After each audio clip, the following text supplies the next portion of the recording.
আমার নবী 63 বছর জিন্দেগিতে যে কষ্ট করেছেন, পেটে পাথর বাঁধা থেকে শুরু করে না খেয়ে থাকা, আয় হায়, আপনি শুনে অবাক হবেন। একটা খেজুরের অর্ধেক পচে গেছে, একটা খেজুরের অর্ধেক পচে গেছে, আমার নবী সেটা নিয়ে সাফ করতেছিলেন।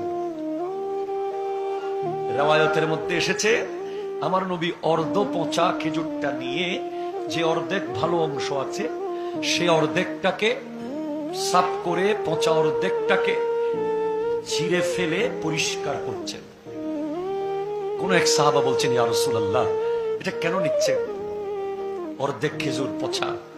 নবী বলছেন, তোমার নবী 4 দিন ধরে কিছু খায় নাই, উপোস থেকে, পেটে পাথর বেঁধে, পাহাড়ে বন্দি থেকে গোটা জিন্দেগি উম্মতি উম্মতি করে 21 দিন দাঁড় করিয়ে রেখেছে তায়েফের মানুষ আমার নবীকে গেইটে।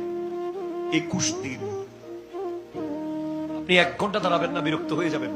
21 দিন তারা গেইটে দাঁড় করিয়ে রেখেছেন। সাহাবায়ে কেরাম বলে, ইয়া রাসূলুল্লাহ, আর কতক্ষণ দাঁড়িয়ে থাকবেন? নবীজি বলেন, যতদিন গেট না খুলবে দাঁড়িয়ে থাকবো। আল্লাহ বলছে তাদেরকে ইসলামের দাওয়াত দিতে। 21 দিন পর তারা গেট খুলেছে।